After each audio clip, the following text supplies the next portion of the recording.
Hơn 200 năm sau khi đại tai biến ập đến, cuối cùng ta cũng đã xử lý xong Thanh Thanh và cái họa như Chu Tiểu Bảo. Còn Trung, Huyền Minh cũng đã liên hệ với 5 thế lực lớn trong Hắc Phủ Thành, chuẩn bị bao vây xử lý chúng ta. Có vấn đề thì giải quyết vấn đề. Trước tiên hãy nói về 4 nhà kia làm gì. Đường, Tả, Lam, Bạch, 4 nhà cùng với Trung gia, được gọi là 5 thế lực lớn trong Hắc Phủ Thành. Hành gia nắm giữ 80% vận tải của Hắc Phủ. Tả gia là thế lực kinh doanh công khai lớn nhất Hắc Phủ Thành. Hắn chính là ông chủ của Trần Khuyết và Thanh Thanh. Nghiệp vụ của Tả gia bao hàm toàn diện. Phía sau ngày mùng 1 tháng 3 thương nghiệp của Hắc Phủ đều có bóng dáng của hắn. Gia chủ Lam gia là băng đảng lớn nhất Hắc Phủ Thành, kẻ đứng đầu của Lam bang, nghe nói nguồn gốc từ cảng phủ. Phía sau Bạch gia có bóng dáng của một nhân vật lớn nào đó, nghe nói có liên hệ mật thiết với bên kinh đô. Họ cũng là thế lực ngoại lai duy nhất, cũng là nhà bí ẩn nhất trong 5 nhà. Nghiệp vụ của Bạch gia chỉ có một câu lạc bộ, nhưng lại có thể sánh ngang với 4 nhà còn lại.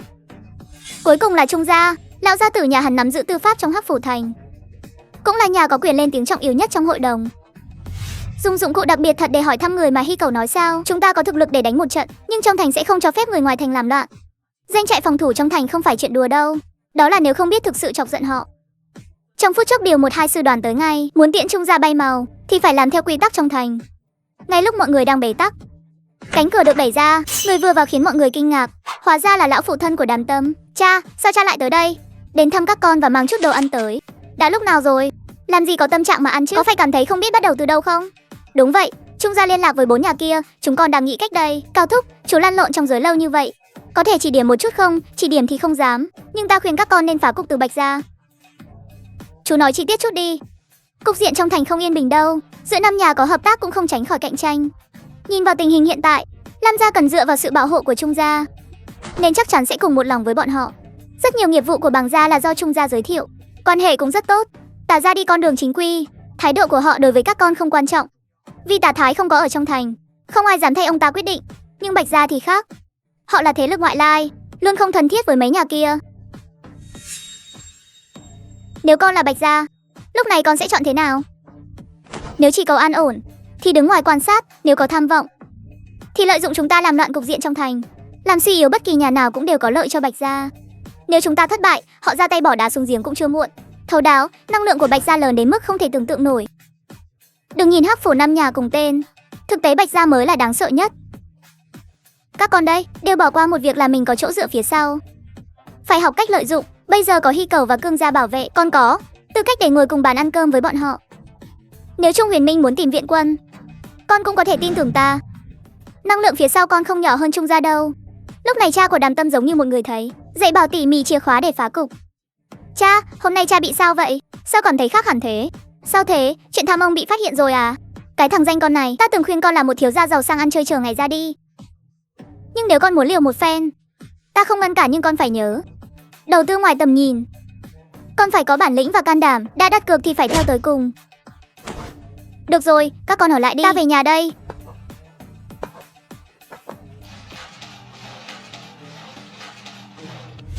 Hàn Tổng, chào ông, giới thiệu một chút, lệ nhân Trung Sơn thuộc Cục chống tham nhũng.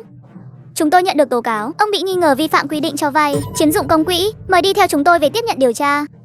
Chồng ơi, hừ. Nói cũng lạ, mấy ông chủ có giao dịch vay mượn với ông, đột nhiên đến tố cáo, chúng tôi cũng làm theo, quy tắc thôi, xin đừng trách. Không cần lật lại đâu, tội danh các anh gán cho tôi đều nhận, nhưng việc này không liên quan đến vợ con tôi. Không biện giải chút sao, Trung tiên sinh? Không ngờ đối phương lại nhận tội mà không thèm hỏi lấy một câu. Hắn đã thấy quá nhiều quan chức cấp cao ngã ngựa, duy chỉ có Đàm phụ là bình tĩnh nhất, nhưng đây không phải điều hắn muốn. Tôi biết ông bị oan, chỉ cần lệnh Lăng tìm Minh Nhi nhà tôi nói chuyện, có lẽ sẽ có chuyển biến đấy. Tôi đều nhận, nhưng Trung đội trưởng hãy chuyển lời cho cháu trai anh. Xử chung thân tôi cũng được, nhưng nếu muốn hất nước bẩn lên người con trai tôi, những hồ sơ của Trung gia ở ngân hàng sẽ lập tức bị phanh phui. Tôi làm ở ngân hàng bao nhiêu năm nay, chuyện nên biết và không nên biết, tôi đều biết cả rồi. Nếu tôi đột ngột ra đi vĩnh viễn, tin tôi đi, sẽ có rất nhiều người phải đi theo đấy. Thực sự muốn đi vào ngõ cụt sao? Lên tòa mà không có tội, lao tử cũng có thể khiến nó thành án nặng nhất. Tôi tôn trọng lựa chọn của con trai tôi, anh cứ tuyên án đi, tôi nhận hết. Vợ à, về nhà ngoại ở tạm 2 tháng đi. Thế còn anh, em sẽ thuê luật sư cho anh. Đừng lo, nếu con trai thắng, anh tự khắc sẽ ra ngoài thôi. Nếu con trai thua, anh sẽ dưỡng già trong trại. Đầy người sẽ thắp hương cầu xin anh đừng hẹo trong đó đâu. Thằng bé muốn liều một phen vì tiền đồ, làm cha mẹ không được giữ chân nó. Đừng khóc, lần này các người không thắng được đâu. Hắc Phủ yên tĩnh quá lâu rồi, ai biết được chứ. Tôi đầu tư cả đời rồi, sẽ không nhìn lầm đâu. chặn hắn lại. Cái tên Trung Huyền Minh đó dám bắt cha ta phải đi xử lý hắn. Xem ra Đàm thúc đã lường trước được kết quả này. Trước đó lời của ông ấy giống như đang dặn dò hậu sự vậy. Cậu xem cho kỹ đi. Con tự tin không? Con trưởng thành thế này, cha rất an lòng. Khi con thấy tin nhắn này, cha đã bị bắt rồi. Đừng để rối loạn đội hình. Hành động này của Trung Huyền Minh là ép các con lộ diện, không được trúng kế. Đừng lo lắng, cha tự có cách bảo vệ mình. Chim non rồi cũng phải tung cánh bay cao. Tầm nhìn của con hơn hẳn cha. Đàm gia trỗi dậy chính là những ngày này. Không được hành động lỗ mãng. Cố gắng lấy lòng Bạch gia. Việc này nếu thành, cha không bao lâu nữa có thể ra ngoài. Nếu việc thất bại, hãy đi thật xa. Đời này tuyệt đối không được quay lại Hắc phủ. 5 năm, Đàm phụ đã dùng nửa đời sau để bảo vệ Đàm Tâm. Từ lúc biết Đàm Tâm đi theo Thụy Kỳ, ông đã đoán được sẽ có kiếp nạn này. Có lẽ tất cả cha mẹ trên đời đều như vậy, sẵn sàng dấn thân vào hiểm cảnh để đổi lấy bình an cho con cái. Kỳ ca giúp tôi với, tôi phải đi cứu cha tôi. Lão tử phải đi liều mạng với Trung Huyền Minh. Đến Bạch gia trước đã, muốn cứu người ra khỏi trại chỉ có thể dựa vào đại lão trong thành. Nếu Bạch gia không chịu ra tay, ta sẽ đích thân dẫn 30 lôi tử đi cướp ngục, được không? Tiểu Bạch há miệng nhìn Hoa Vũ một cái. Vẻ mặt cả hai đều bất lực như thế, nhưng lại mang theo chút an lòng. Thụy Kỳ tuy có chút lỗ mãng, nhưng lại khiến người ta yên tâm giao phó tấm lưng cho cậu ấy. Vì người thân của một đàn em, không tiếc làm điều đại kỵ mà đi cướp ngục. Bất kể là nghĩa khí thiếu niên hay gì khác, ít nhất cậu ấy đã thật lòng đối đãi với anh em. Mê mơ. Xuất phát đến Bạch gia.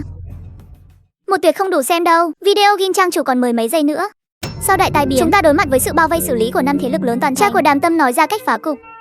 Quay đầu lại bị cục chống tham nhũng do Trung gia nắm giữ vù khống bắt giam. Hiện tại buộc phải hành động ngay lập tức từ phía Bạch gia. Đây chính là đại bản doanh của Bạch gia.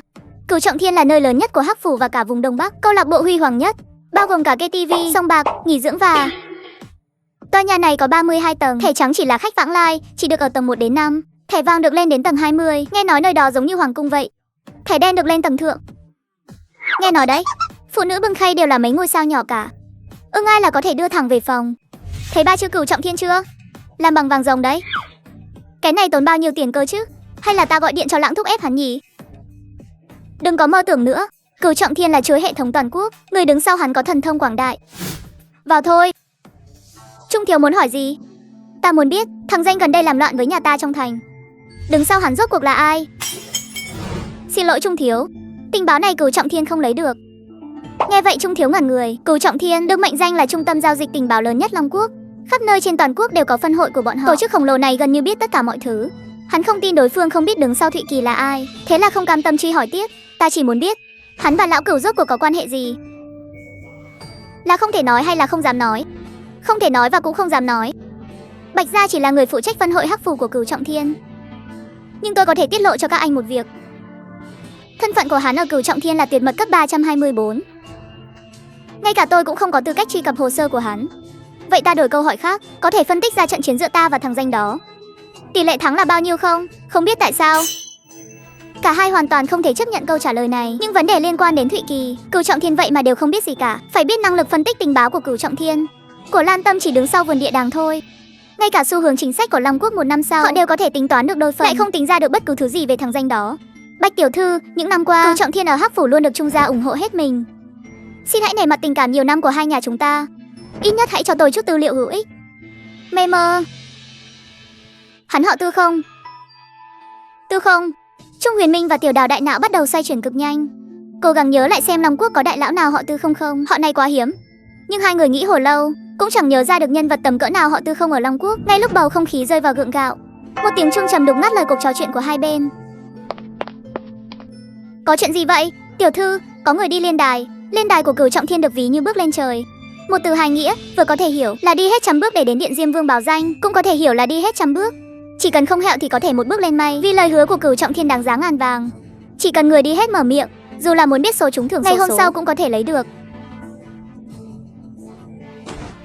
Thú vị đấy, nếu ta nhớ không lầm, lên đài của Cửu Trọng Thiên những năm qua chỉ có một người đi hết được thôi. Ai mà lại nghĩ quẩn thế nhỉ? Đúng vậy, lên đài của Cửu Trọng Thiên hiện tại chỉ có một người đi hết, là vị của Kỳ gia đó. Nhắc đến việc này, trên khuôn mặt tuyệt mỹ của người phụ nữ lặng lẽ phủ lên một tầng âm trầm kỳ quái. Ồ, hắn ta muốn gì? Tôi bỏ tiền mua tin tức. Yêu cầu khi hắn đi lên đài là để đệ nhất mỹ nhân của Cửu Trọng Thiên cùng hắn qua đêm. Là bọn họ. Hắn không ngờ Thụy Kỳ lại dám đi lên đài. Trước đó họ gặp nhau ở tầng 1. Trung Huyền Minh và Tiểu Đào còn mỉa mai nhóm người Thụy Kỳ một trận, sau đó dựa vào thẻ đen của người quen trực tiếp lên tầng trên, mà nhóm người Thụy Kỳ để có thể lên tầng thượng gặp Bạch tiểu thư cũng chọn bỏ ra 1 triệu để làm một chiếc thẻ đen. Nhưng không ngờ sau khi lên đến tầng thượng lại bị Ngô quản lý, người trước đó phụ trách tiếp đãi tìm mọi cách gây khó dễ, dùng đủ mọi thủ đoạn để ngăn cản nhóm Thụy Kỳ. Gặp Bạch tiểu thư cực chẳng đã, nhóm Thụy Kỳ mới chọn đi lên đài. Mời dụng cụ đặc biệt. Chúc hai vị may mắn. Mỗi nhát dụng cụ một bước, đi hết tấm thảm đỏ này. Bất kỳ yêu cầu nào của các cậu, Cửu Trọng Thiên đều sẽ đáp ứng.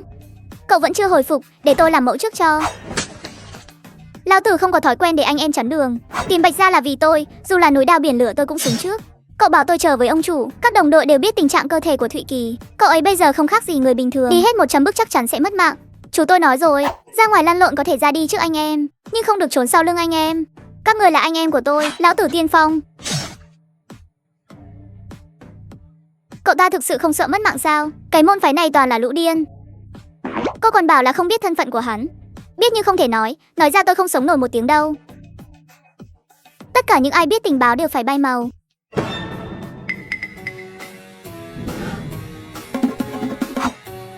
Nhát này để tôi. Trời ơi. Kỳ ca, tôi đỉnh không? Đỉnh cái đầu cậu, rát tay quá. Đàm Tâm một nhát đâm thẳng vào đùi, nhìn thì hào khí ngất trời, nhưng tay bị thương thì không ảnh hưởng đến việc đi lại, chứ chân bị thương thì làm sao đi hết tấm thảm đỏ này được. Kỳ ca đỡ tôi với. Chân tôi bủn rủn rồi. Kỳ ca, cậu hét lên một tiếng làm hai chúng ta thêm phần hăng hái. Ngay sau đó, ba người kề vai nhau loạng choạng đi thêm một đoạn. Kỳ ca, tôi không sợ đau, chân đều bị đâm rồi, mấy nhát tiếp theo để tôi. Người anh em, cậu nghĩ được vậy tôi rất cảm động, nhưng mà cái tên này, nhát này cậu đâm trúng động mạch chủ rồi. Tiểu Bạch khóc không ra nước mắt, hắn và Thụy Kỳ tuy quậy nhưng đều khôn lỏi tránh được chỗ hiểm, chỉ có Đàm Tâm. Cái đồ ngốc này, một nhát đã làm nổ tung động mạch chủ của mình. Vậy tôi có heo không? Anh em là nấm mồ, một cô quan tài thật tàn nhẫn. Cậu thực sự là người anh em tốt của tôi thật sự không biết là đang cảm động hay đang khóc nữa đây. Đến đây, đưa người anh em của tôi đi chữa thương. Không được, đi liên đài là 100 nhát. Ba người các cậu cùng lên thì tôi coi như các cậu đều muốn đi liên đài. Mỗi người 100 nhát, không đi hết thì không được bỏ cuộc. Trời đất ơi. Một tuyệt không đủ, xem video ghi trang chủ còn có bất ngờ đấy.